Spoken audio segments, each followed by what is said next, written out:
What's up, everybody? Welcome back to the neighborhood, and thank you for listening. On this episode, we are discussing a game that blends action combat and puzzle solving with psychological horror and psychosis. It's an experience that attempts to push the limits of what a small studio can do when it comes to visuals and production value. It's a game I think will be more fun to talk about than actually play through. Join us as we dive in to Hellblade: Senua's Sacrifice.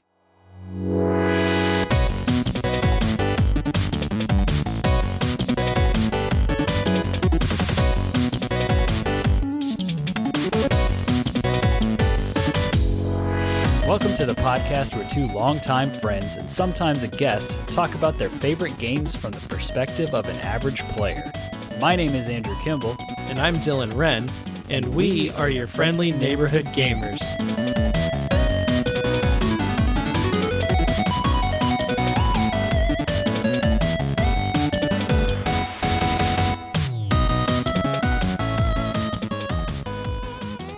Hellblade: Senua's Sacrifice is an action-adventure game developed and published by Ninja Theory.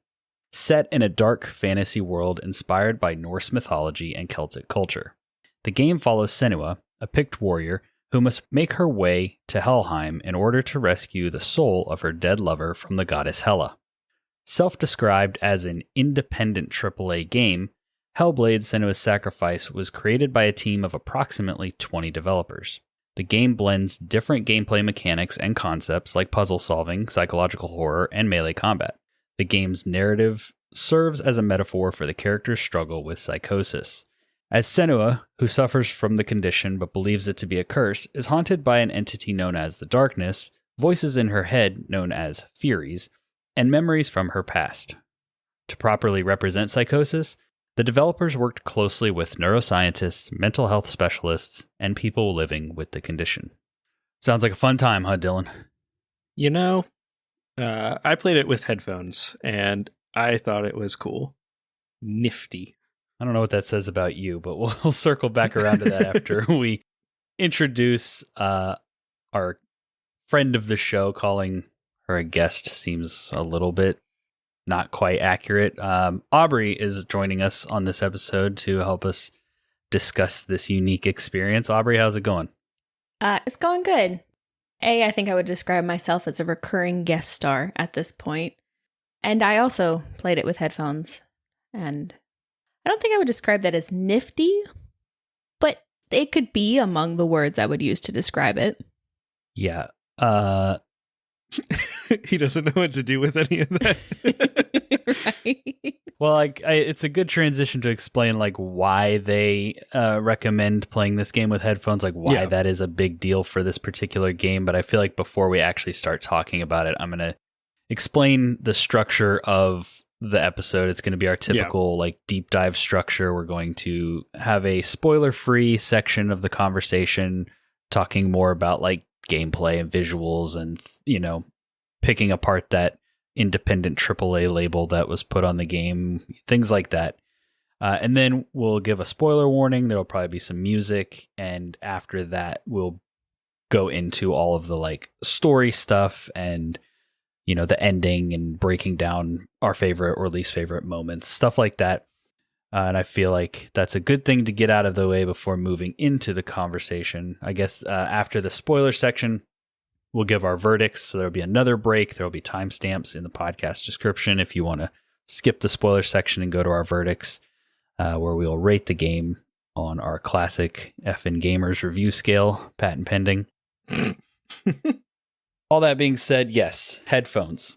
Headphones feels like a good place to start because this game, like I said in the intro blurb there, they're trying to represent the condition of psychosis. And so the Furies that were mentioned, these voices in her head, are whispering and talking to her throughout the whole game.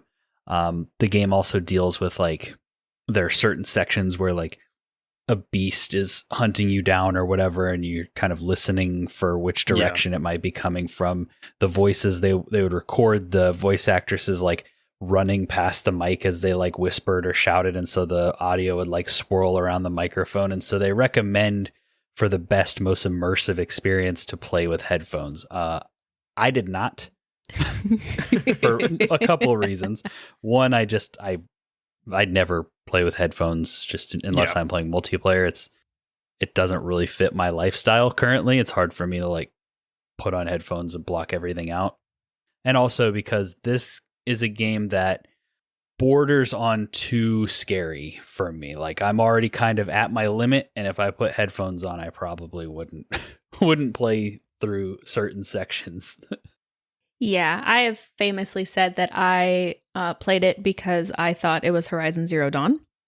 So I had no idea in terms of like the level of spookiness or about like the binaural audio they would use to like simulate the voices being like all around you. The plot, period, clearly, if I thought it was about a game where somebody fights robot dinosaurs. Yeah. I clearly had no idea what I was getting myself into.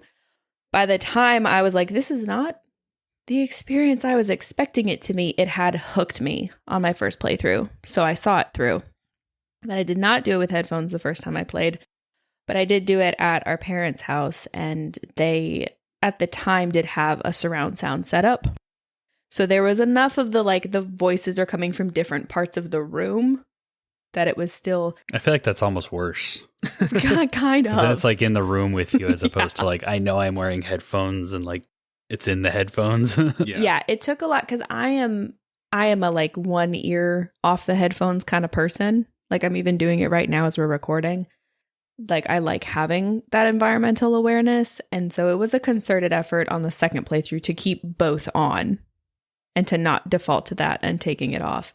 Now, towards the end of one of my play sessions, when it had gotten dark and kind of late, I did pop the earbud in and put on an episode of Candela Obscura or whatever the new Critical Role show is, just to have something else going on. Somehow different voices helped make these voices less stressful. But yeah, it's tense. Like it's not scary per se, but I think what really cemented it for me on this playthrough and how they established that tone and mood is when they introduce like the curse that's going up or down her arm or up her arm. And like when that fully reaches like her torso, they're like, that's it. Senua's adventure will end. And so I always interpreted that as like, oh, I'd have to start from the beginning if this happened. And so that did give the failures more weight because you could see the curse moving up her arm and you're like, I have no idea how far up this thing is going to go before I have to do this all over again. It's a cool mechanic.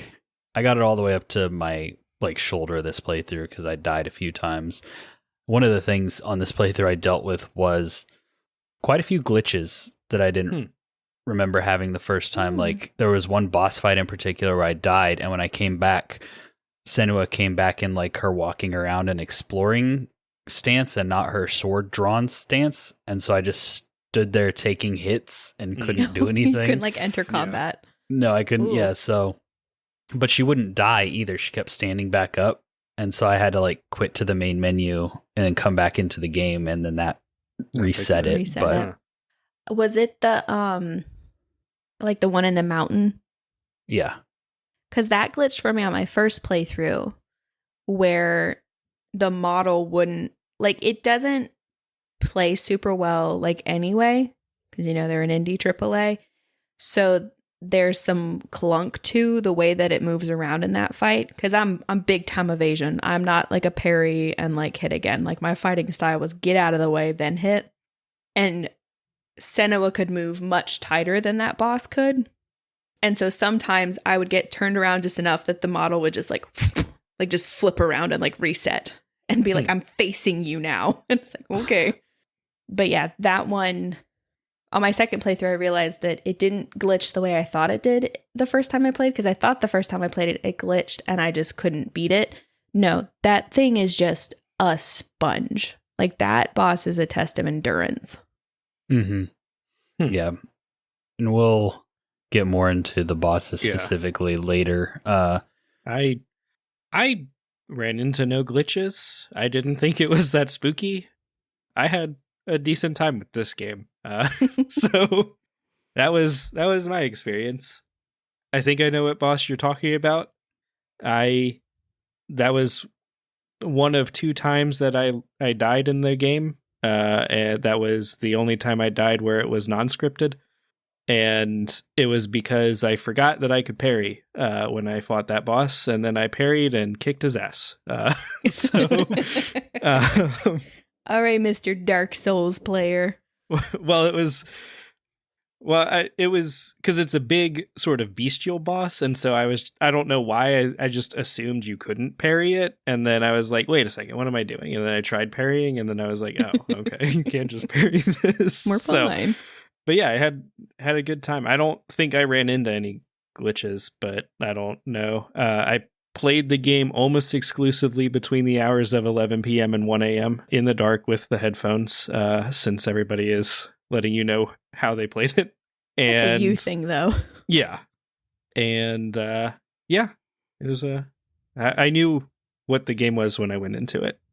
I've heard both Aubrey and Andrew say, hey, you should check this game out. So I did. I thought it was cool. Yeah, not a super long game. No. Start with the gameplay, I guess. Basically, like, the game, I think, Aubrey, you said this when you were replaying it, but basically, like, it's a walking simulator with some combat.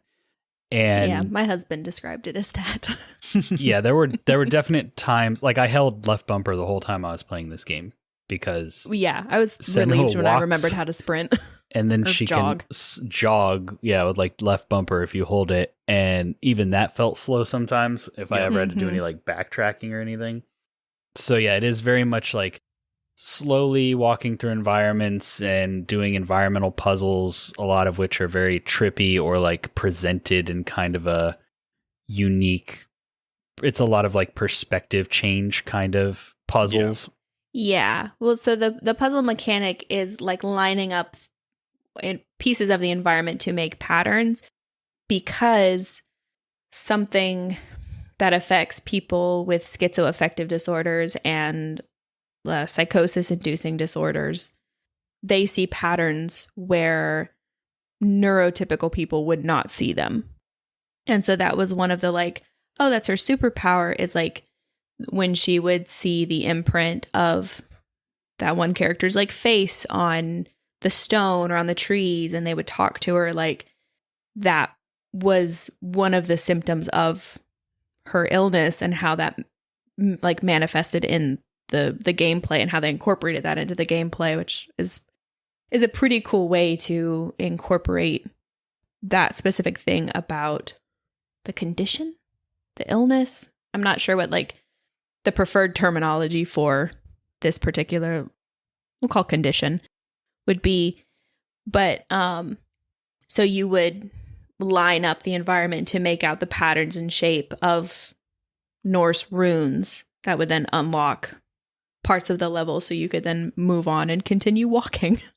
Yep. Well, yeah, that was like how you'd find the solution. A lot of times, I'm especially thinking like the first kind of forest area, you're walking through these like gateways that would remove a doorway or rebuild a bridge or whatever, and like change the environment. And you did a lot of that throughout the whole game. Like, I can't access this. I need to find the right path or the right route to come at it from a certain angle where it will work. And the whole time you're doing it, this happens with combat, this happens with puzzles. It's like the voices are just either talking about how you can't do it, you're too stupid, you're not going to figure it out, or there might be one voice in there that's like, no, she can do it, she's got this, and it just adds that extra. Like, this game is all about presentation, and more so than anything else, because you boil it down, it's very simple environmental puzzles and very simple combat, but they elevate it by its subject matter and by its impressive visuals and production value, and where they don't have the budget for like a bunch of mocapped, like the only character that's mocapped I think is Senua, and everybody else that she sees does the kind of like Remedy thing where they're like real actors, but they're like kind of blended in. And I thought like you can see how they had some constraints that they had to creatively work around. And I thought it all worked really well for like this experience. Yeah. Yeah, you can see in the behind the scenes, because there's, when you download the game, it comes with a 30-minute like documentary behind the scenes explanation of the process of the making of the game, which I highly recommend if you play the game to watch that. It provides so much insight to everything. But you can also see how it's the woman who plays Senua, who did her mocap and the voice acting, and they captured her face and everything. She was a staff member that was doing the placeholder lines, and then they were like, yeah, no, you're Senua. And then when she's doing it, she's in a room. Like, she's in a mocap suit, but it is not a mocap studio. Like, she's in a room doing all of the things she needs to do for it, which I do follow Ninja Theory on Twitter. And so a couple of years ago, about 2 months before they released that first teaser trailer at the Game Awards, they were like, hey guys, we just finished building our bigger mocap studio. So then when the trailer came out, I was like, oh, there's no way this is coming out anytime soon. Yeah. Wait, I was like, right after the trailer came out, they're like, we're going to Iceland to scout out locations. And it's like, oh. And okay. like on Twitter, it had been like nonstop, hey, we're hiring.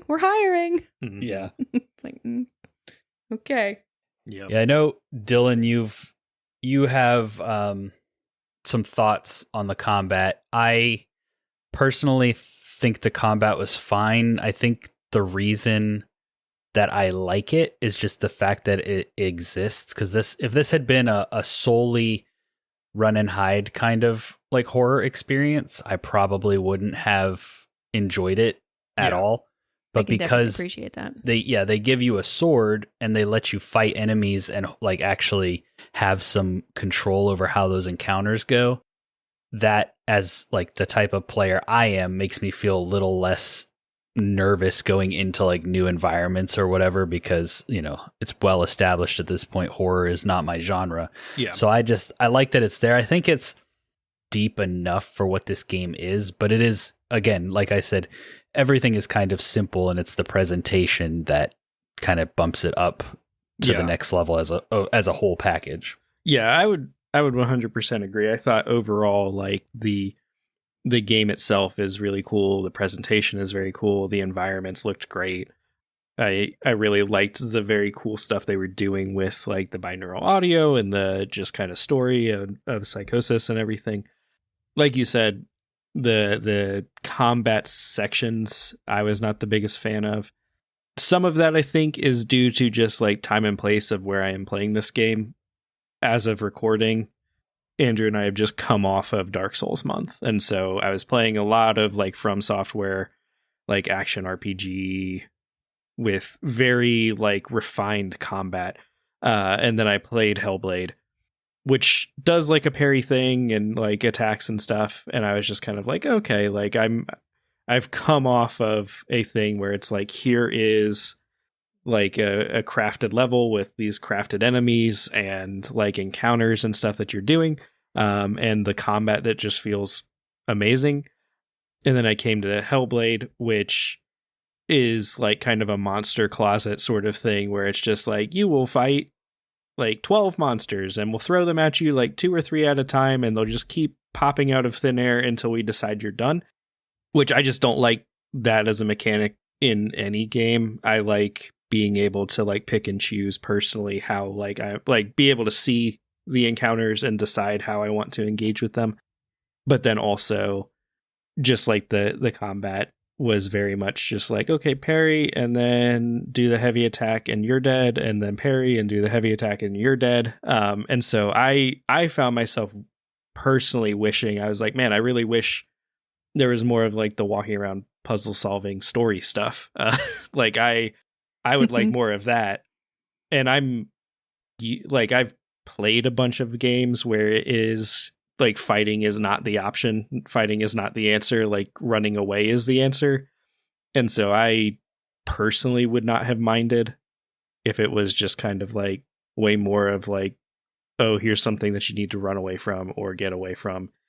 And even the themes of the story, I feel like that could have worked right up until like the very end. Like the very end, I do think did need the combat piece. But that's what I was going to say was I think another thing about having the combat is it serves the story, because Senua is a warrior who's struggling, like is physically competent and is physically able to fight, but is struggling internally. And that is like her biggest. Yeah. Mm-hmm. And like 100%, I do think the combat is fine. Like, I don't think it was bad. I don't think it was just, as I was playing through it, every time I would hit a combat section, I was like, man, I hope like, I just want to get through this, get this part over with so that I can get back to the other part, which I'm enjoying more. And I don't think that it means that it's a bad combat. Like I said, I think it did it solidly. It was just one of those where I was like, like I'm not finding the combat particularly challenging. And so I was kind of like, this feels like it's just filling my time. And I want to just get it over with so I can get back into the other part, which I'm enjoying way more. Not that it was bad, not that the combat isn't challenging at times. Like, I can definitely see how it can be. But for me, just when I was playing it, like, the Dark Souls parry window is way less forgiving than this one was. And so I think a lot of it, like I said, is just the time and place that I happen to be playing this. I am used to a lot less forgiving combat, and this has very forgiving combat, in my opinion. Well, yeah, speaking as the certified cozy gamer, I appreciated how like straightforward the combat was. Yeah. My initial thinking when I was playing it, because my instinct, and anybody who's fought me in a fighting game will know this, I don't block. I just kind of swing and assume that I will mash the button faster than the robot can hit me back. And that was not always the case with this. And so it did force me to approach it a little more analytically than I tend to do in these types of scenarios. Again, as someone who does not play fighting games very often, I did have a hilarious moment when I was engaging in the combat and had that realization of like, no, like I need to evade and then get in there, evade and get in there. Like I said, I never parried. I forgot it was a mechanic you could do, honestly. I was watching Andrew play later and watching him parry and then hit and going, oh, yeah, you could do that. That was a thing you could do. I was just like never sure if there was going to be an enemy with like a heavy hit that could break the parry. And I was like, you know what? When they glow, that tells you that it'll break the parry. Yeah, that like side dash tuck and roll thing, got that on lock. If I'm not there, they can't hit me.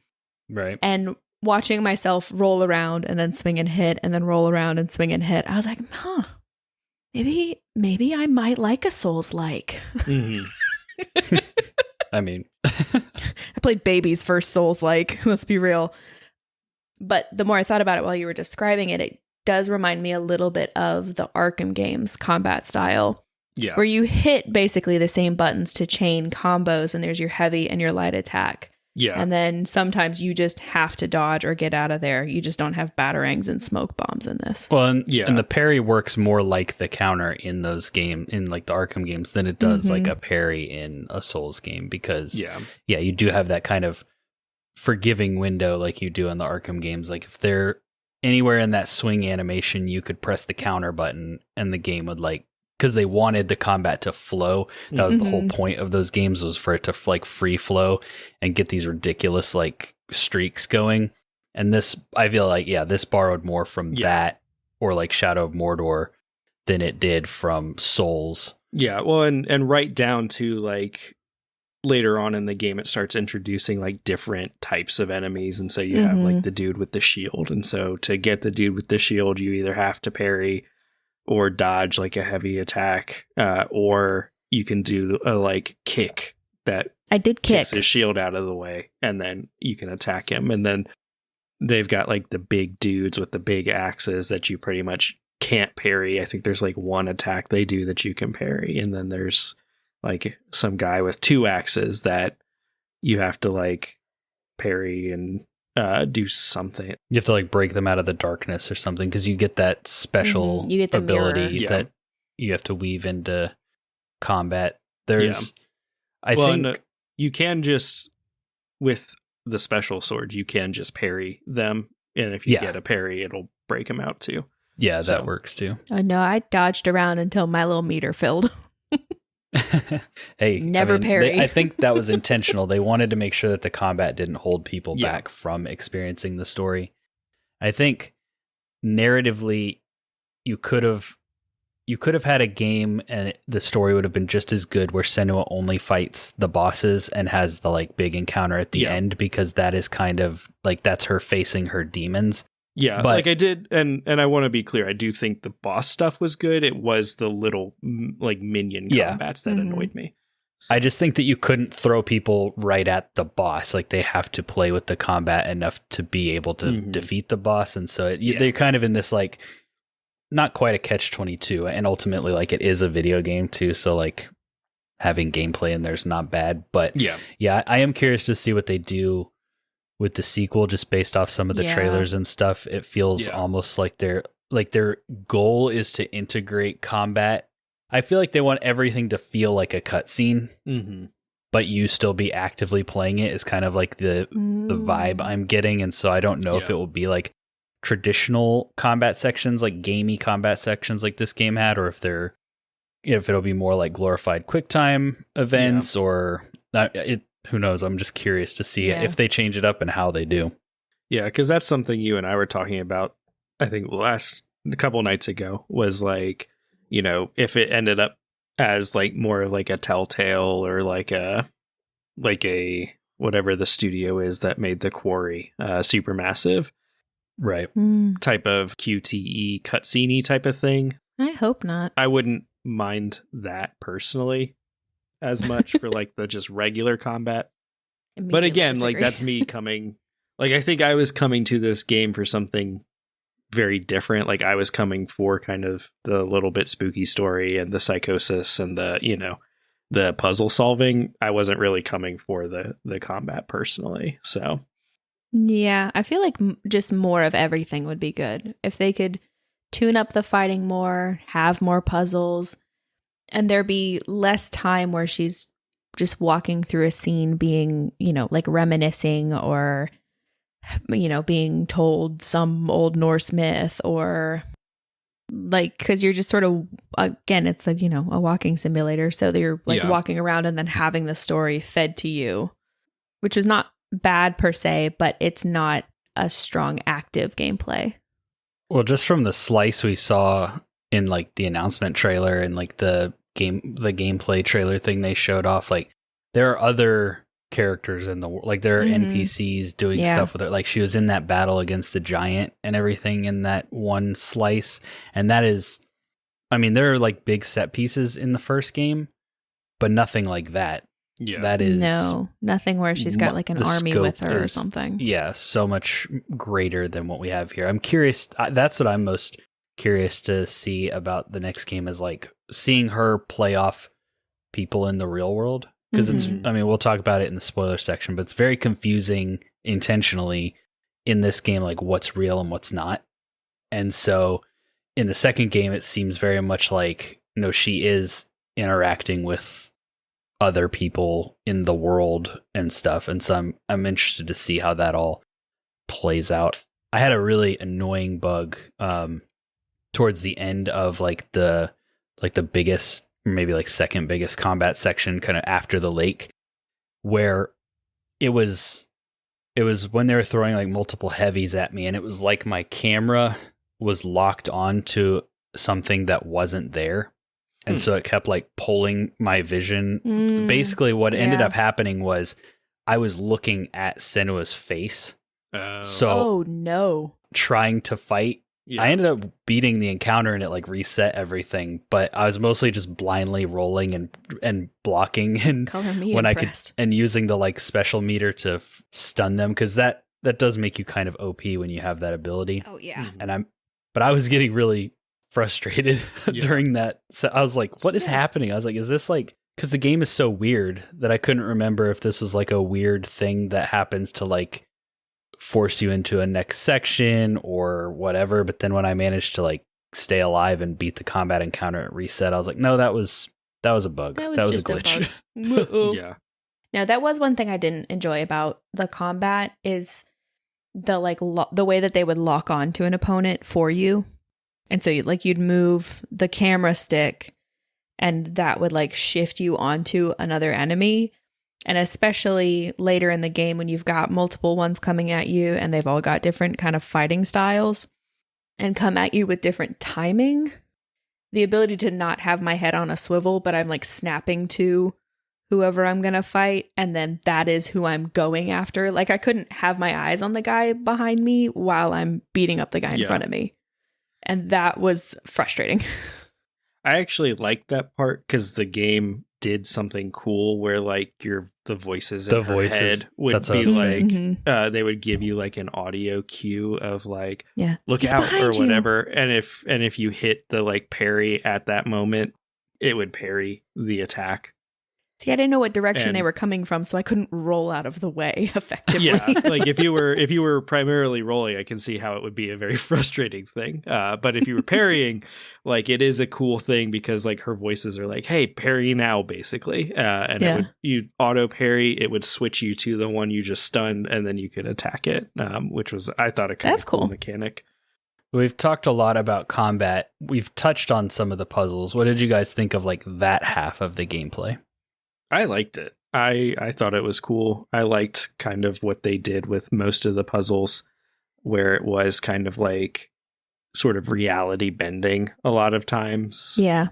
Where an example of a puzzle would be like, okay, here's a nice sunny section or like version of this tower. And then here's the version of this tower that's like in the rain and broken and stuff. And you'd have to kind of like shift back and forth because to get to different areas of it.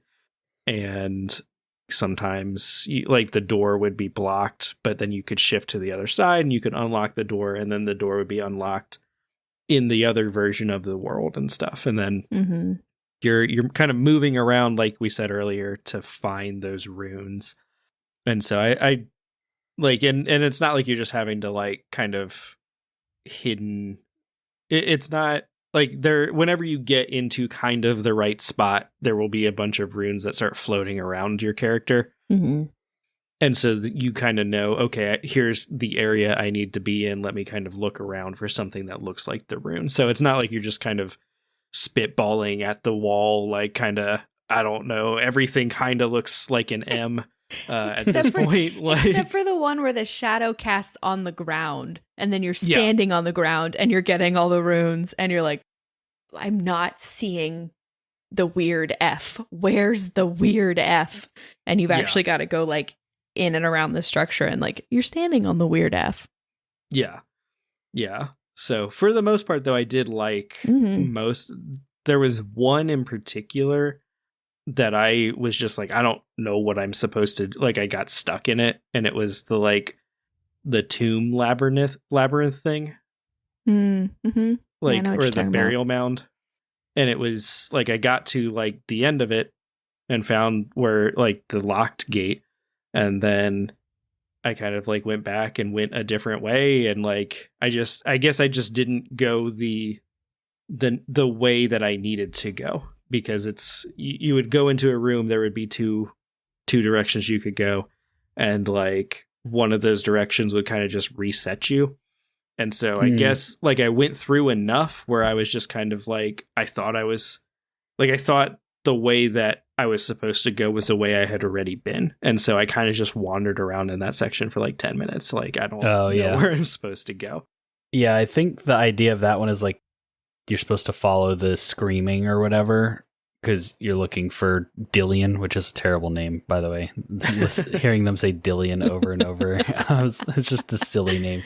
But that was the section of the game I played during the day with the vacuum running and my kids still awake. So I was just kind of blindly going like, well, I'll try this direction, because I couldn't really hear the audio cues and was just like, I Minotaur labyrinthed it and would light the torch anytime, and I would just go to the right, like light the torch, go to the right, light the torch, go to the right, and I just kept doing that until I would hit a dead end, and then I would double back and go the next way. And like, yeah. So I probably lit up that whole tomb. But you're talking about the one that has the torch, not the one where you get like the Y and you have to go either right or left. That's the same one. I didn't think you had a torch for that one. There's like a torch in the middle of the Y. In the bear. Yeah, there's a torch in the middle of the Y to help you figure out where you've been and where you haven't. Oh.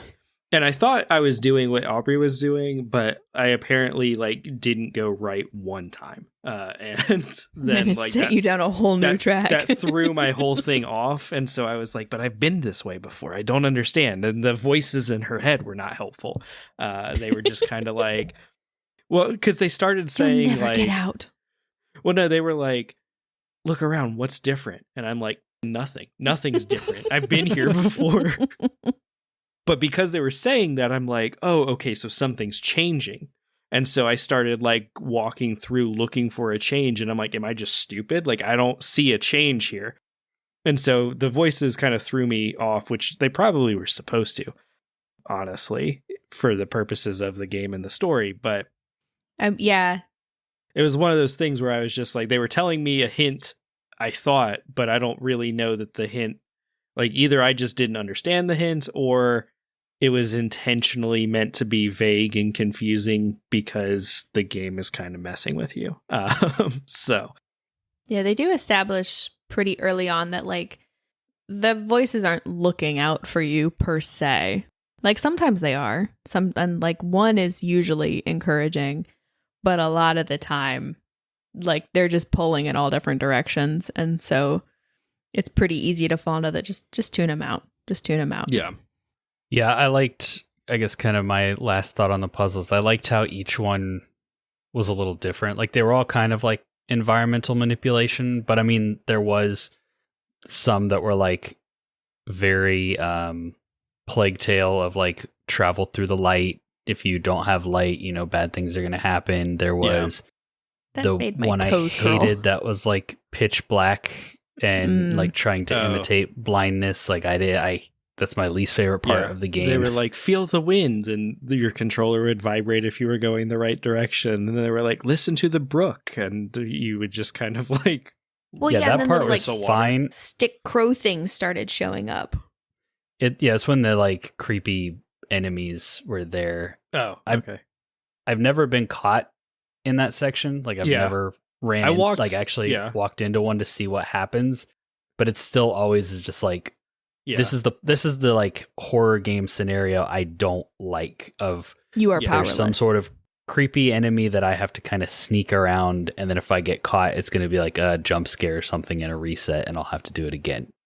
Yeah, I walked very close to one my first time, and it did nothing to me, and so I was like, oh, so these probably, like, as long as I'm just not like inside of them, it's probably fine. And so I was like, I'm just going to wander through the clear path here. Yeah, for the most part, like it's really just, I think, like the woods section that was a little bit like, wow, the path is tight here, and then at like the end, it kind of wants you to run in that part. But like, so there's, like you said, kind of the time manipulation one. There's the like rebuilding environmental stuff. Yeah. There's light. So like they all kind of were of like a similar vibe, but none of them were necessarily exactly the same. And so it kind of kept a little bit of variety going. Yeah, it reminded me of like The Witness or like a little bit like Cocoon.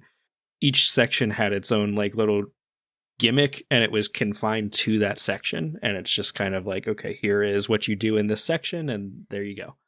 Yeah, when you were describing the puzzle mechanic of like move through this and it changes it and you do whatever, like in the sort of like tower like part with the light, like you're in the light and you're in the dark, I really liked that, like the clear separation of you're in this environment doing this thing, and that the one in the woods where you have to walk through the gate, did not like that one. That one signified to me that I have big time like yellow paint energy when it comes to like knowing the right way to go in video games. I'm like, it's all just trees. Mm-hmm. Yeah. It all looks the same. How is this different? I'm looking through this thing. It's the same. Yeah. there were a couple of times in that part where I would go through the gate the wrong way. And so I'd like, well, I've tried this gate. It doesn't do anything. And then I'd come back and I'd see something different. And I'd finally I'd go somewhere else, come back. And because of the angle I came back at it, I would be like, oh, it is this gate. I just ran through it the incorrect side. Yeah.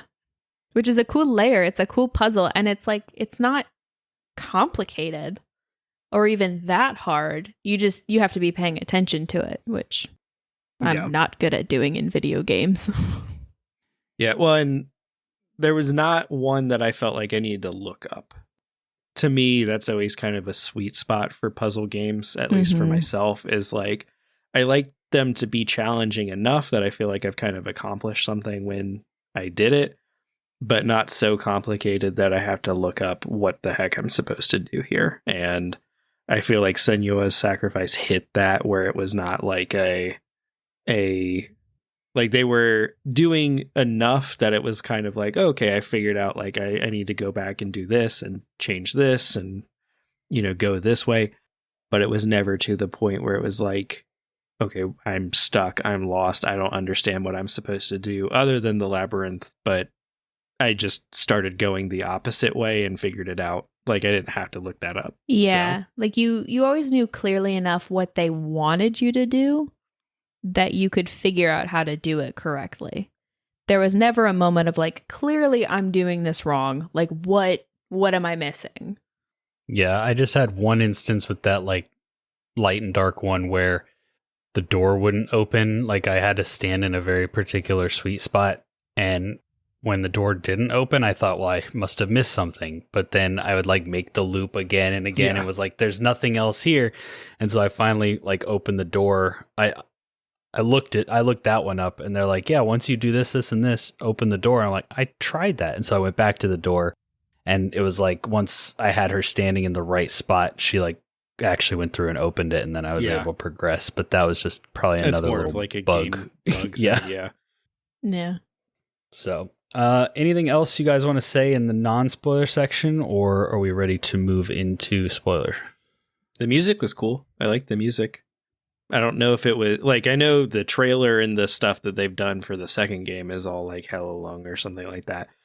Like very traditional, like Norse stuff. I don't know if they also did the music for this game or not. I'm not sure. But I thought it was pretty cool, like Norsey sounding music throughout most of it. And then it was like kind of a cool sort of electronic epic sounding thing for like the final encounter. Yeah, I remember the final music being like, yeah, this hits, this is doing its job.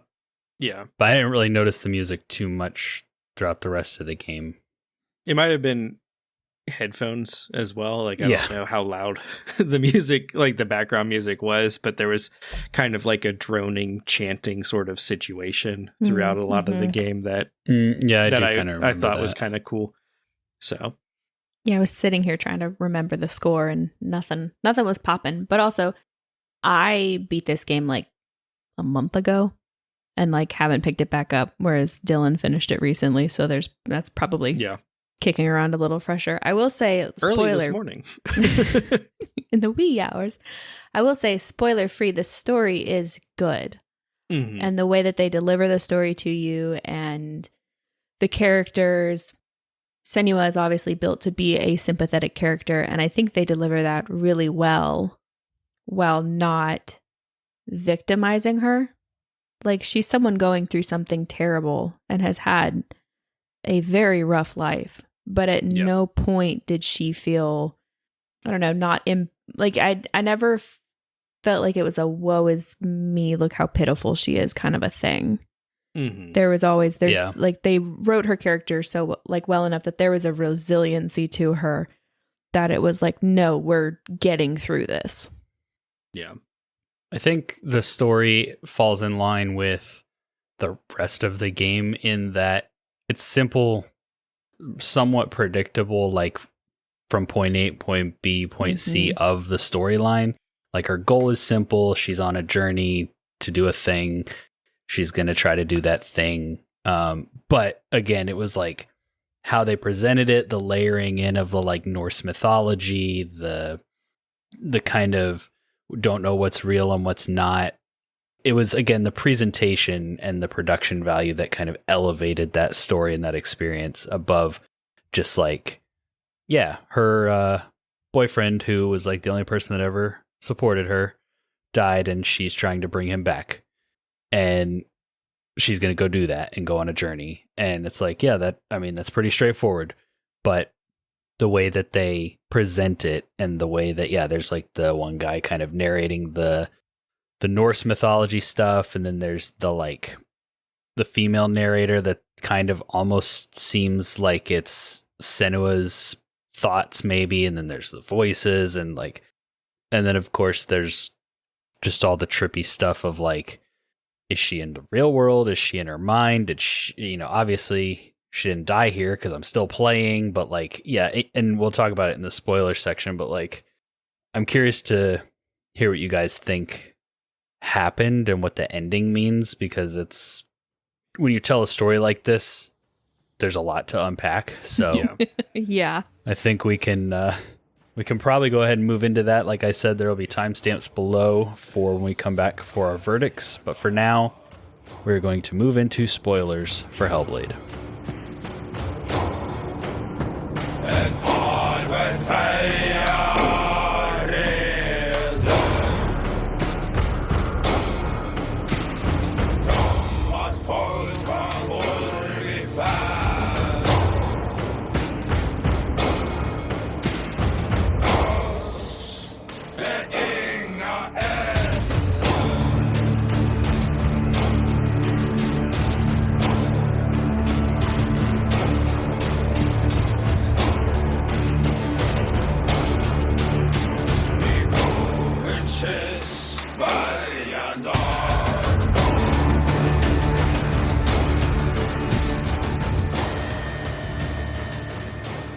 All right, we are back. Full spoilers, talking about this story.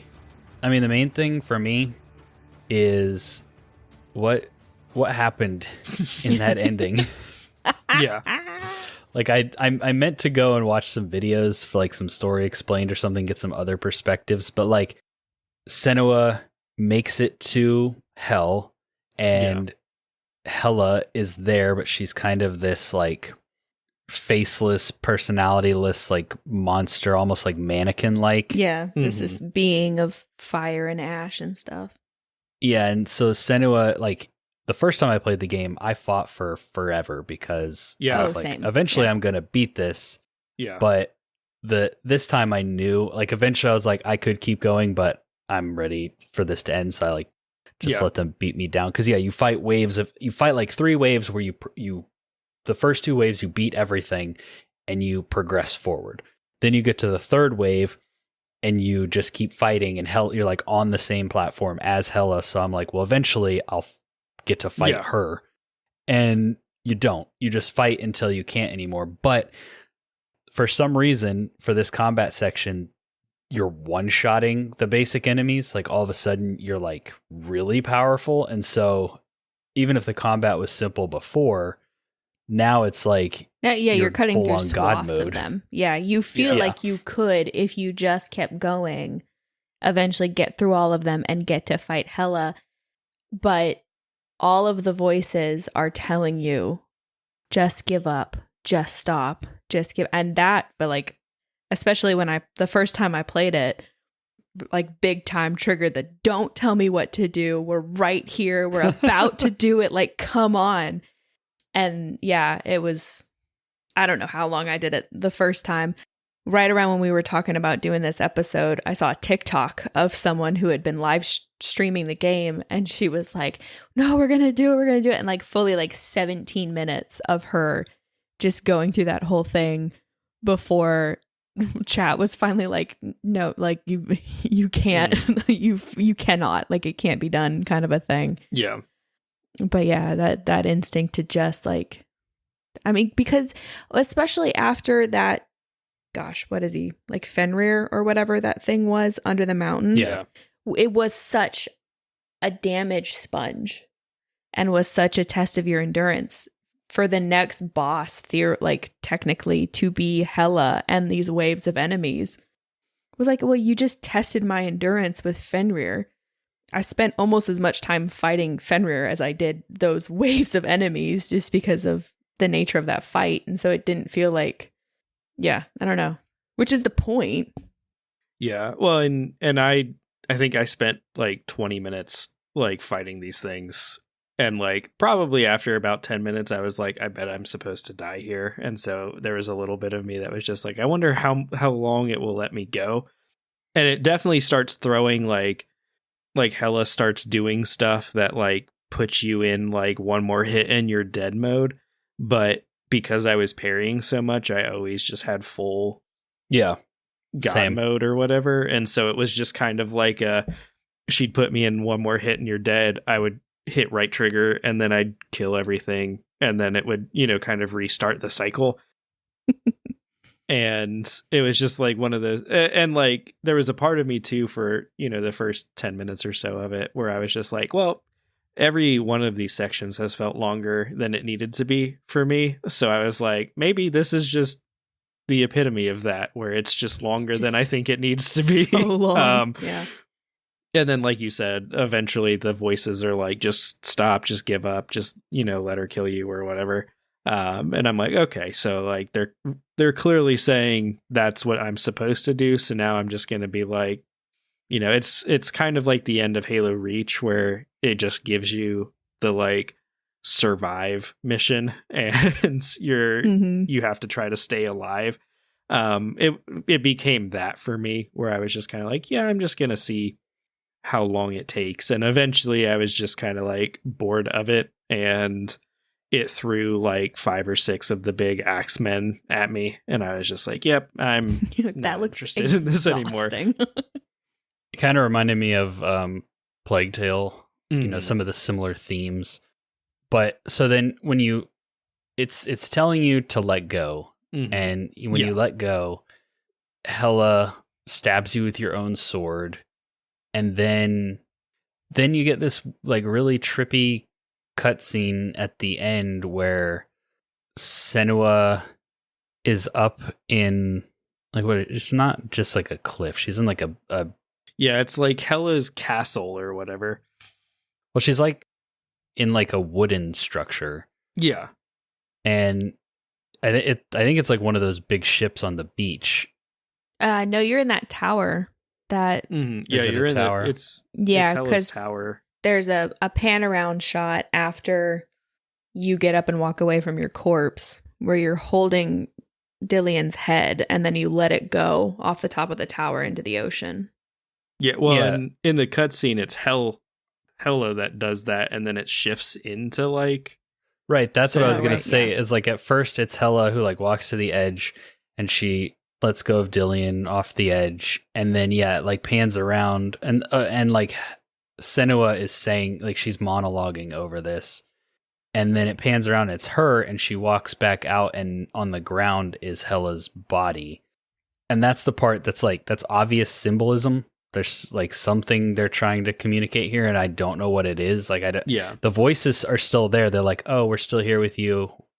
Thanks for not killing us. So like, she's not quote unquote cured. Like she didn't, she's still struggling, but like, I guess maybe it's supposed to represent that like she killed the darkness within her and now has come to terms with her ability, or because like she views it as like her and the people around her in this time, because it's set in like the 8th century.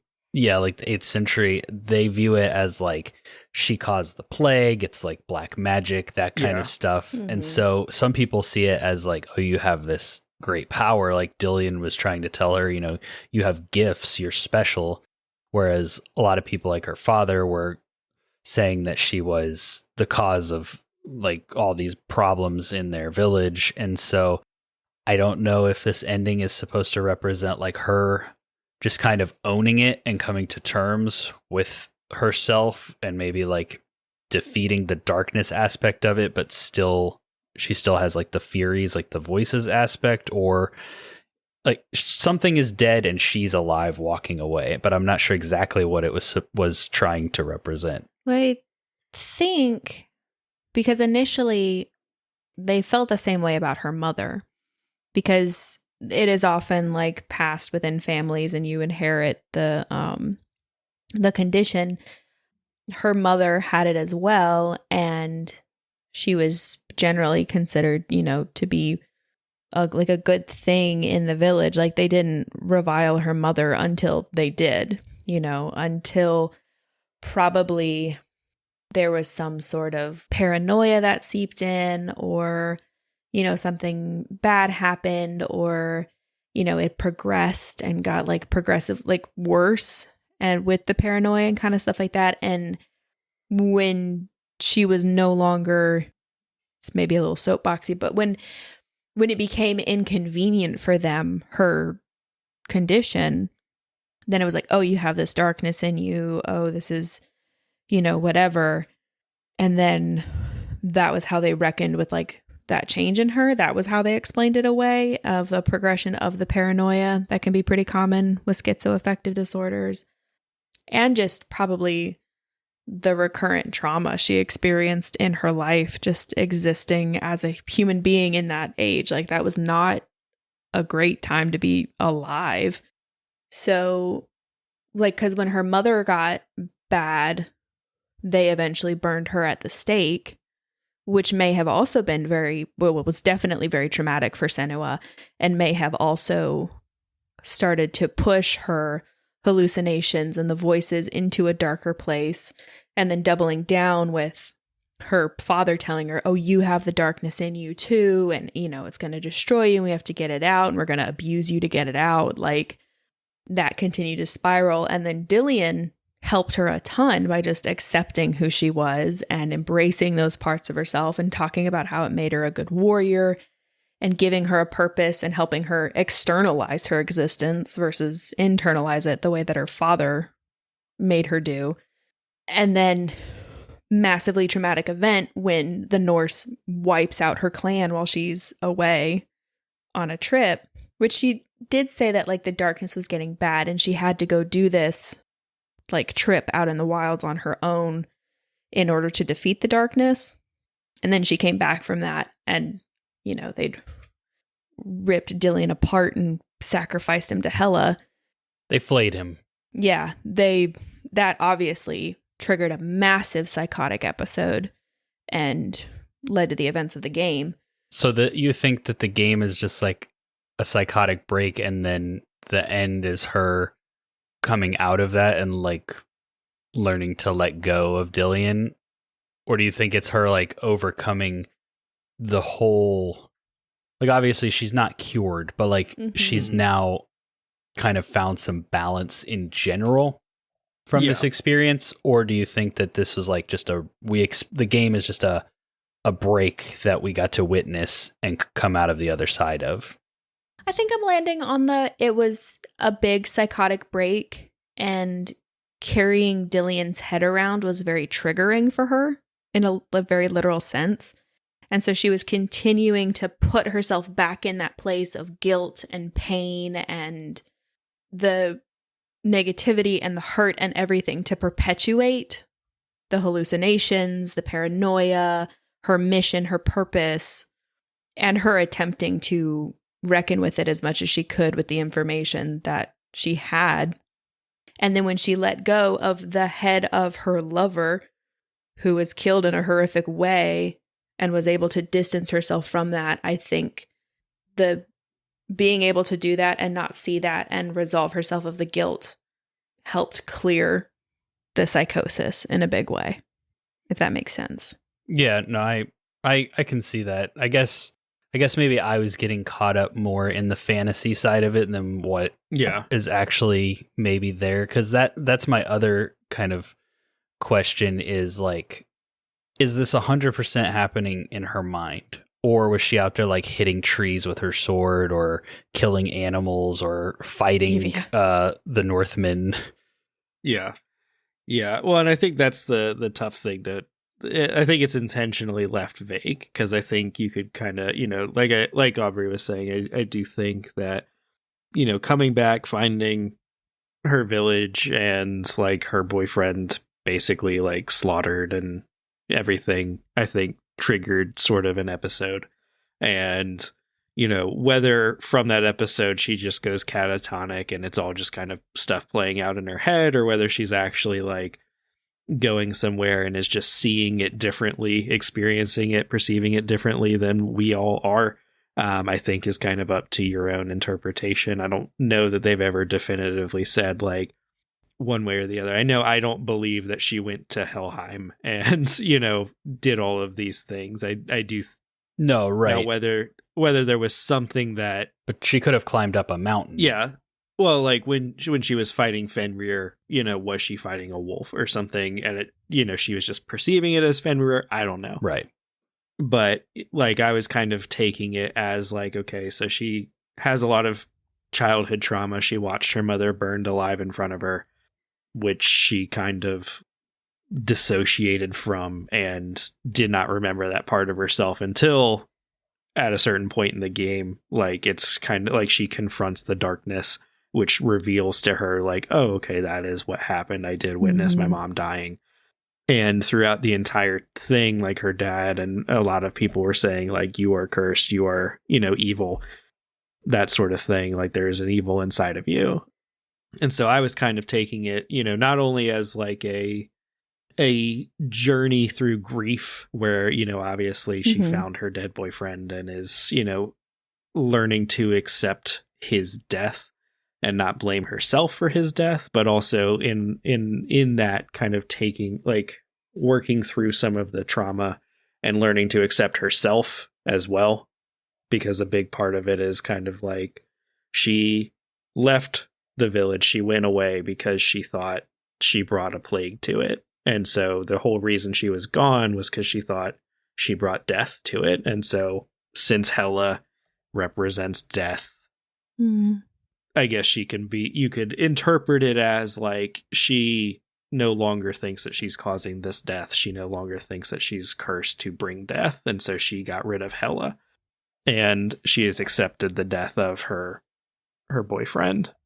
So that was kind of, I guess, how I took a lot of it, was like, oh, okay, like I'm accepting myself and I'm accepting that this person is dead and I can't do anything about that. Yeah, like whether she's existing in a time that like truly happened in world history kind of a thing is very like not even hinted at much in terms of like in the game. Like it's not even not clearly stated, it's explicitly not stated. What it definitely is her processing her condition and her life experiences and her childhood and the death of her mother and the death of her village and the death of her lover, and whether or not she had a massive psychotic break and she's just laying there in her village, or she's paddled on a log to some island somewhere and is running around on that island. It's definitely an emotional and mental journey that she's going on, more so than the physical one, to bring her to a place of accepting herself and who she is and all the parts of herself. It feels so like what you were talking about, Dylan. She's kind of confronting and somewhat resolving like her whole life's trauma in this game, right? And she's at the end, you get the sense that she has come out of the other side okay. Like she's in a better place. She's either she's come to terms with it. There's an element of hope at the end of the game. What I'm curious about is how does that lead into game 2? Because it's really weird. Yeah. Like it feels like she conquered so much. And like her character arc is complete. Right. And you said, they explicitly don't say like whether or not this is true, historically accurate time period or whatever. Because in the trailer for the second game, they're fighting a giant. So there's definitely, that's either, again, she's processing something and this is how she's doing it, or this is a more like magical world, and actually the Norse mythology is a little bit more real in like the universe of Hellblade than it is in real life. We'll find out, I guess, in the second game. It kind of feels like you said, Aubrey, her arc, she had her arc, but now we're going to go from there and do more. And it looks like, from the little that I've, seen, that she's doing more with other people, and like, which would make sense if she had come to a place where she was ready to re-enter a society of some kind. Yeah, like she had kind of found a way to, coexist and be part of a community again. And if that's the case, then I'm like, I guess I just don't know, like, is the second game going to lean as hard into this particular side of the psychosis representation? Are we going to see something different? Is it going to be more about like, how does she interact with real people? But then they're fighting a giant, so maybe that was all in her head. And I have a lot of questions about where we're going from here based on how kind of complete the first game felt. Yeah, because she does, the one thing they do explicitly say at the end is she's like, and there are more stories to tell, like, you gonna come along? And it's kind of like, what story? Like, what story is left to tell? Like, and what story would we need to be on the inside of your head for? Like, what story would we need to experience through your eyes?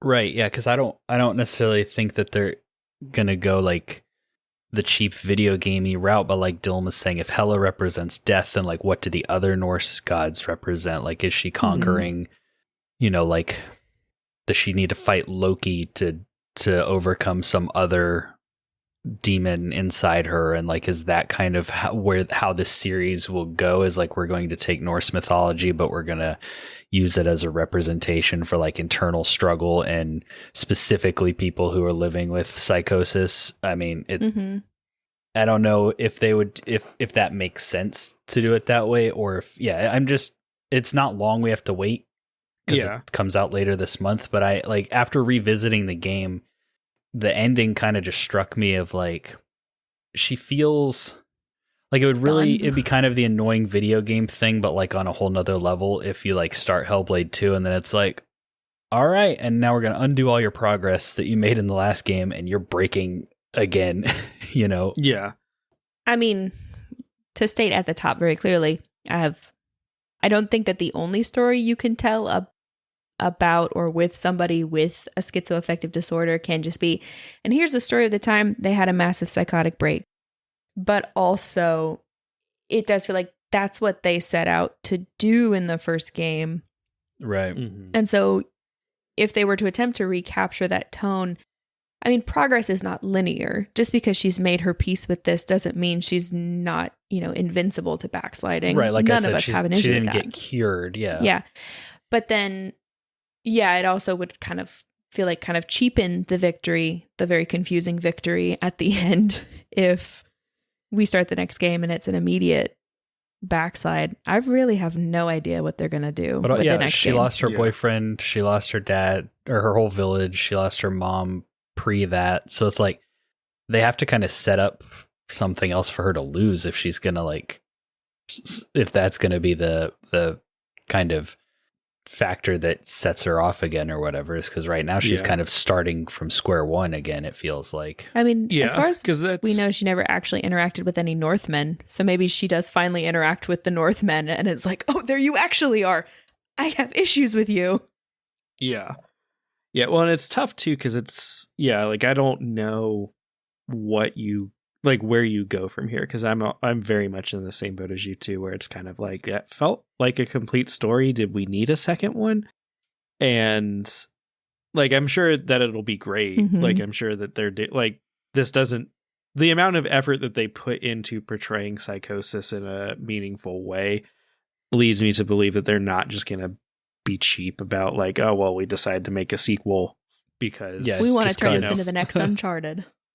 Yeah, so like I do feel like they're going to do something. Like some of it is like the giant that we've seen so far does kind of look like Hela did a little bit, like kind of like burnt half of the face, and so it's like, okay, are they doing more with like Hela or more with like her relationship with death or something like that? I do think it'd be interesting because, like you said in the first game, she didn't really interact with anybody else. It was kind of just like her.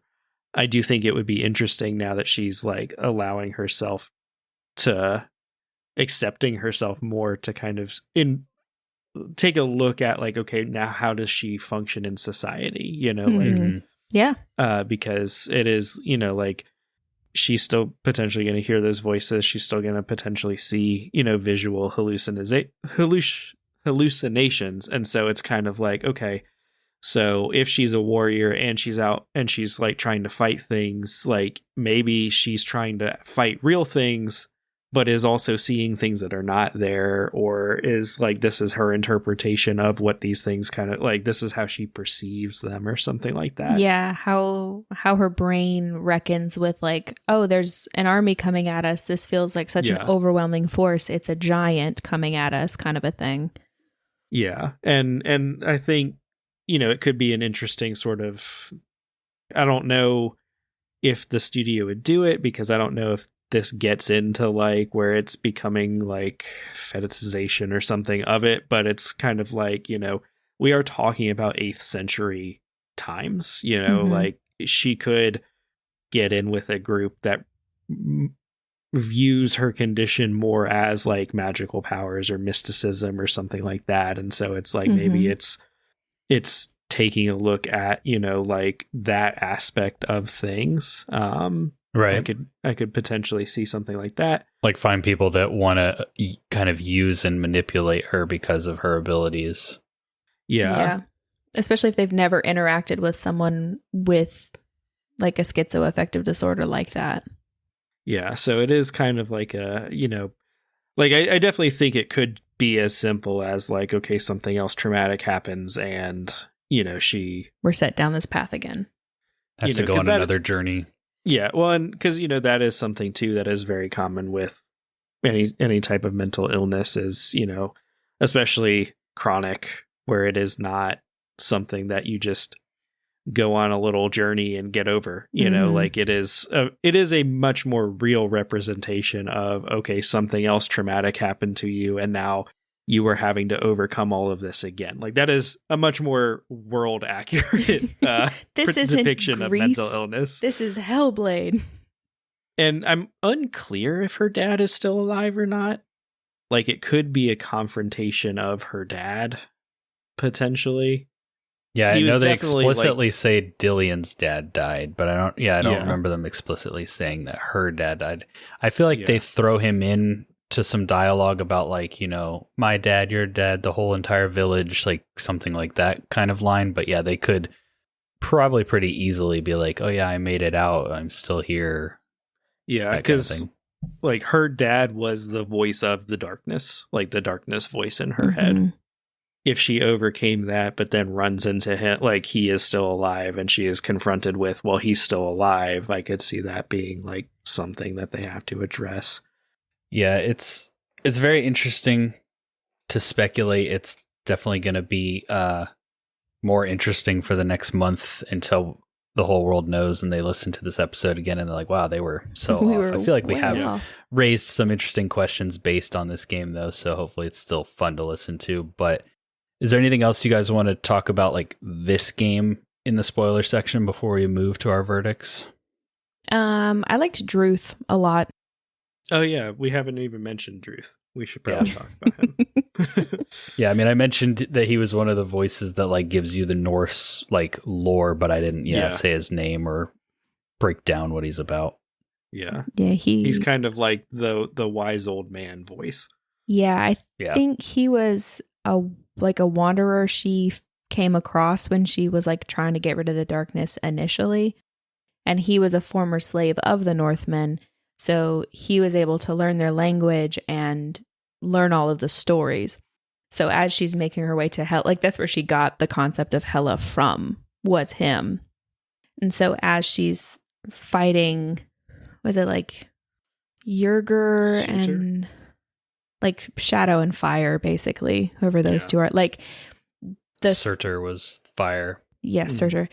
And Fenrir and just like getting Gamir the sword and all of that. That's all stuff that she learned from him and then applied to this particular adventure. So yeah, it's his voice as you come across these rune stones and focus on them. And he'll tell you stories about this story or that story or Ragnarok or all the kind of stuff. Which it all made a lot more sense in a post like Thor Ragnarok and in a post God of War and God of War Ragnarok world. Because the first time I played through this game, most of that was like, it's an interesting story. And I know Thor and Loki. I've heard those names before, but like now, like and also Assassin's Creed Valhalla. Mm-hmm. It's like, I know these characters, I know their relationships, I've seen different interpretations of them now, and so like I was much more able to track like the like lore dumps and stories that we were getting playing the game, and I feel like it added to the experience, being able to actually piece that together. There's always a moment of entertainment too whenever Tyr gets mentioned, because in our D&D campaign, Andrew and I's brother was a paladin of Tyr, but he actually didn't, look up anything about Tyr. So, and Tyr in D&D is different from Tyr in Norse mythology. But it's funny to me because then when I reintroduced my cleric, I made her a cleric of Ilmater, who is a friend of Tyr in the D&D world. So then I was like, well, now I have to know more about Tyr than Braden does. And so now I know more about Tyr than I will ever need to for the sake of a bit. But like when he's mentioned, and then also seeing him in Ragnarok. Yeah, I know pretty much only the like Tyr and God of War Ragnarok. And I don't know how lore accurate that is because they introduce Kratos into that world and have him like killing the Norse gods and stuff. So it's like, I'm sure there's some like lore accurate relationships happening here, but also there's a new element. But yeah, he's like the Norse god of war, right? Yeah. So well, and I will mention too, I was talking to Andrew before the show about this, but there are like these lore stones that you can get, which is where Druth does most of his talking. Now, one thing I will throw out there before I move on is there were a few of the lore stones. I don't know if this was all of them, but it happened more often than I wanted it to, where you had to stay within a certain spot, like by the lore stone. And I was like, so like already she's going to walk super slow. And now I have to stop. And now listen. I have to stop and listen to this if I want to get this part of the story. I can't just he's a voice in her head. He can tell her the story as she's walking. Well, and there would be a lot of times too where I would come to the lore stone as like the other voice was finishing its thought. So I'd have to wait for that to end, then pick up the lore. Yeah. And then it's like, there was a little bit of like kind of stop and wait aspect to it. Yeah, because there's the Furies and then there's like the voice that's narrating the story to you. Yeah. And I think it probably does let you walk away from the lore stones. I was definitely doing that later in the game. Yeah, like, because I was going to say there was one where he talked about Ragnarok and like I was able to walk away from it because at that point in the game I was just like, okay, well, I know about Ragnarok, I can move on. But I got that whole story. And so I think what it was potentially is early on in the game, it would stop, like it would fade out when you would get to a zone where the narrator voice had more to say. And so I think it was maybe just like the space wasn't long enough for him to finish his story before you got to the place where it would trigger the narrator come back. That makes sense. And maybe that was because I was holding down left bumper to run everywhere or fast walk / jog everywhere. Yeah. So I don't know, maybe, but that was something I wanted to throw out there. But if you get all of them, there is, I guess, an additional like scene where Druth kind of talks to you about like somebody else, like a man in black who betrayed the people, like Senua's people or something like that. Oh, I must not have gotten them all then.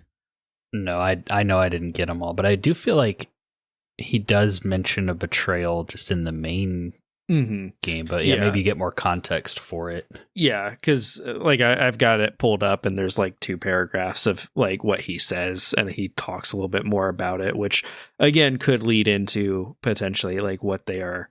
The sequel, like maybe she's remembering that piece and is going after like trying to find that person. But there is, I thought I'd throw that out there for like anybody who is playing through this game because they listen to this and is like, I wonder if you get something extra. If, it's like when you get to the end of the movie and you look up to see if there's a scene after the credits, it's like, yes, there is a reward for actually collecting all of these things. That's not just getting to hear the audio diary. So that is good to know. Well, anything else, or are you guys ready to move into our verdicts? I'm ready. Yep. All right. Well, let's go ahead and roll into our verdicts for this episode.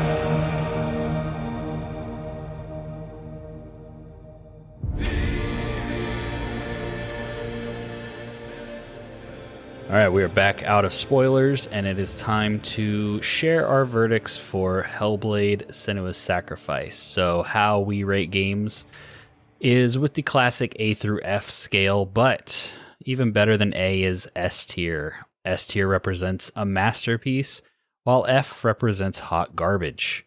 With that being said, Aubrey, I'm going to kick it to you first as our, would you say, returning guest star. Yeah, recurring What grade would you give Hellblade: Senua's Sacrifice? I give Hellblade: Senua's Sacrifice an A+. I think occasional jank or issues with big boss fights are pulling it just out of S tier for me. That being said, I found the combat to be very approachable for my skill level. I found the puzzles to be well defined and explained without being easy or babyish. I found the atmosphere perfectly executed, tense for those of us who don't play horror games, but not so tense that you don't finish the game. Like, it's never gonna like be so bad that you just have to like walk away from it. And so for me personally, and where I sit as a gamer who very accidentally stumbled into this game years ago, it is an A+. And if you are a gamer like me, I would highly recommend you check it out. Dylan, how about you? I would give it a high B for myself personally. I did really enjoy my time with the game. I didn't think it overstayed its welcome. I thought it's something that I appreciate more and more about games, is one that gets in, tells its story, is not obsessed with trying to have this big open world with nothing to do in it, and letting you kind of move on. So I did really like the setting. I did really like the visuals, the presentation of the game. I thought was like top tier. I liked, especially, as a, mental health therapist myself, I did like all of the sort of like psychosis and representation of like how this experience is for people. I did really appreciate that and like that. I thought that was very interesting and well done, and I liked that they did it in a tasteful way. The only thing that bumps it out of like A tier for me is the combat sections, just because for me personally, I didn't particularly find them that engaging or entertaining. Like I said, the boss stuff I really enjoyed. It was just kind of when they'd occasionally throw in like a monster closet of like 20 enemies that you had to defeat before it would let you move on. That stuff, like I enjoyed everything else about the game so much that I was kind of like, I wish I didn't have to get through this like little slog of enemies There's one particularly bad one that is towards like the very end of the game where you're fighting through like the Lake of the Dead or something, where I was just like, oh, this is such a drag. That was a lot. But for the most part, I did really enjoy the game, and so that's why it gets a B from me. Yeah, I'm right there with you. This is a B for me. I think as like a work of art and a game trying to do something different and important and like do it on a high quality like scale or benchmark, I think that it definitely gets massive kudos and credit for that. I think like that part of it is S tier. For me, there's no way really to tell the story without it being like a horror game, but like horror games, just not really my thing. And like the gameplay being simple, I think is twofold. I think it is good because it lets people engage with the game and it lets lots of people experience what they're trying to show. I do agree with you that like, you know, maybe there could have been a little bit more meaningfulness or impact behind some of the combat sections. I think a lot of what like this most recent playthrough just hitting like seeing some of the cracks in this being like a smaller studio and like experiencing some of the bugs I did maybe held it back a little bit, but like for me it's mostly just like I don't like playing this game. the combat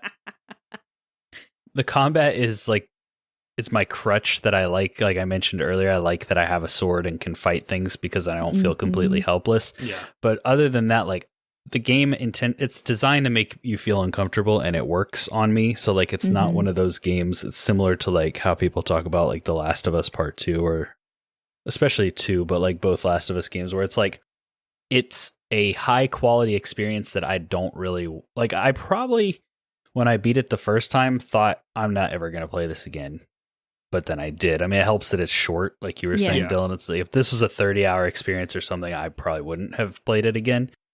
My grade is very much, it's like my opinion of the game. And for me, I recognize how special it is and what they did is really cool. But like to play it and for me to go through it, it's like, yeah, it's not my favorite. So yeah, that's kind of where my B comes from. But like, I do think it is something that I can't say everyone should try it, but I do think that like if any of this conversation has sounded interesting or you know if you've never heard of this game or whatever, like I do think it's worth checking out the game. Maybe you will vibe with it and like appreciate what they're doing. Check out the little documentary thing Aubrey talked about that they have. Like you can just download the game from Game Pass and watch that because I do think that what Ninja Theory is doing with their Hellblade games is really it's interesting, it's cool, it's important, and it's like you were saying, Dylan, it's done in a very tasteful way while still being like entertaining. So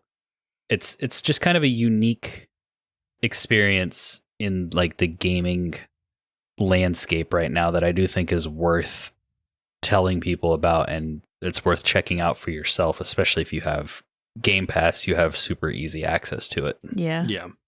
I did just look up my time in the game while you were talking, and I clocked in almost exactly at 8 hours. And that is right. Also with like I started playing the game and got maybe like an hour into it like a few years ago and just kind of fell off of it. So it's probably closer to like 7 hours ish that I actually spent, 6 or 7 hours playing through this time. So yeah, because I played like one session getting it started, and then I played like one afternoon. That was the afternoon you saw me play, Aubrey, for maybe like an hour max. And then I was able to finish the game in like one sit down. I think it was like Monday this last week where I just like, I sat down and I got through the rest of it. So it's not, I think the subject matter being as intense as it is, it's a good length because, Well, and I'm just getting beat down for 30 hours. Yeah. And I'll throw out there too, like, I know Andrew is talking about it as if it is a very intense horror game. If you are somebody that gets super into like Dead Space or Resident Evil or like some of those, I don't know that this game is as spooky as those games is. Well, and it's not like spooky, scary, horror-y. It's just tense. Yeah, like they're like when a couple of sections where like there's a beast chasing you in darkness, it can get a little spooky, I think. For me personally. Like everybody has their own spookiness factor. I'm just trying to if you're coming to it because you're like, ooh, I want a good horror game, and you're a fan of horror games, I don't know if you would classify this game as a horror game or if it's more of like a thriller, if that makes sense. Like that thriller horror line can be a little blurry, and I think everyone has a different tolerance for what they consider thriller versus what they consider horror. So yeah, well, yeah, the atmosphere is nailed so perfectly in that it's disorienting and you have a hard time feeling like you're on solid ground and you have a good grasp of what's going on. And there is an urgency to like many sections of the game and what you're doing. And then just having people in your ears going, run, you have to run. We got to run. We got to go. Like just having people say that to you for me was enough to activate like my fight or flight a little bit. And I had moments of like, okay, like we're running. Like it's not like spooky, scary, aliens gonna get you kind of a thing, but it is. Mm-hmm. I wouldn't underestimate the amount of emotion it can evoke, especially if you're not a player of horror games. It's in like a weird sort of middle space. Yeah. Yeah, they're going for like kind of a sense of hopelessness and dread, and they do that very well. Yes. And also people are flayed and burned alive and stuff like that. So there is that kind of like that element of horror with like some of the gore and stuff, but it's not like gratuitous. I mean, you are in like a river of blood with like arms and stuff trying to grab you at some point. So I guess it is kind of gratuitous. Like it does have that M-rated element. Game. Yeah. Yeah, it has that element of horror in it too, but yeah, it's not there. Yeah, it's probably mild horror to people who like horror games, but to someone like me who gets spooked out by certain sections of Days Gone, I'm like, this is like about my max as far as I want to go into horror. So cool. Well, same. Yeah.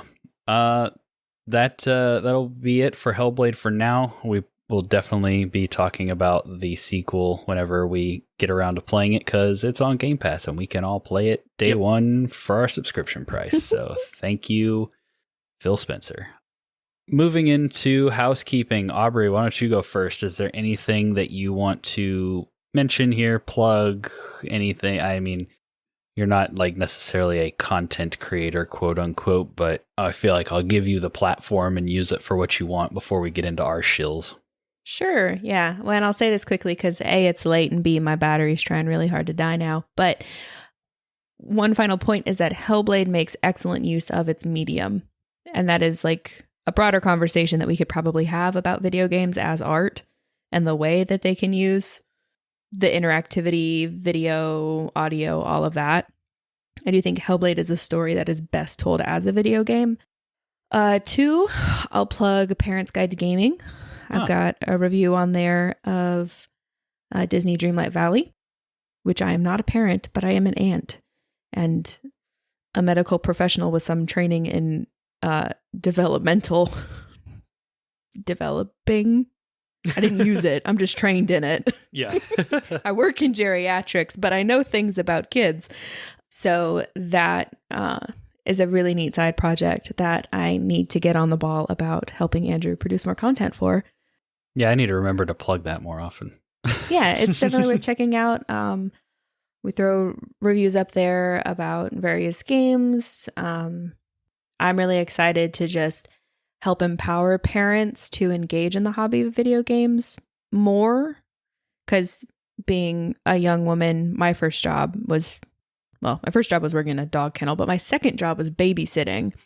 And so there were plenty of moments where the parents of the kids I would babysit for would like ask me questions about like, oh, do you know about this game? Or what about that? Or like, I remember talking a parent through Xbox Live and the whole like multiplayer online interactions and stuff like that. So it's always something. I'm like, and it's like, yeah, my kid wants this game and it's whatever. And I'm like, no, it's not whatever. What is the game? Like, yeah, you deserve to be informed about this. So yeah, check out A Parent's Guide to Gaming.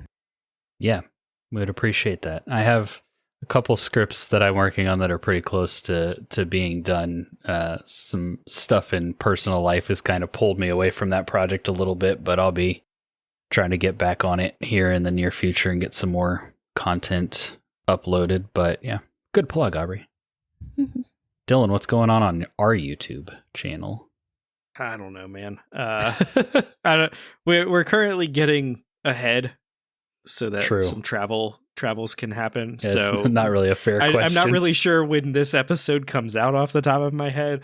I know at some point there will be an undetermined video that's coming out that will probably be out when this is out. And the Hellblade video should line up with this. Yeah, I was going to say, I think the Hellblade video will probably be coming out like the week after, or sometime later this week. Right.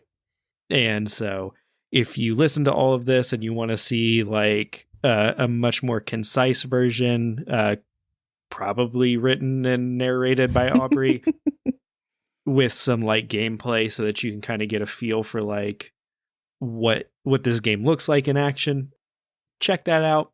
We'd appreciate it. Or if you're looking for a way to like pitch the game to people, and it's like, hey, check out this video as opposed to check out this hour and 45-minute podcast episode. You know, you can do it that way. Exactly. And also we do have a YouTube channel. Even if you're not a big YouTube person, if you listened to an hour and 45 minutes of this podcast, we'd appreciate you going over there and at least subscribing to the channel just for to help us kind of boost our numbers over there. Yes. And speaking of boosting numbers on the podcast front, if you could give us a 5-star rating and a review if your podcasting app allows it, that is, I think, the number one way to help with the algorithm on those apps. We would greatly appreciate that. There's nothing we can really do other than ask you. And that would be great.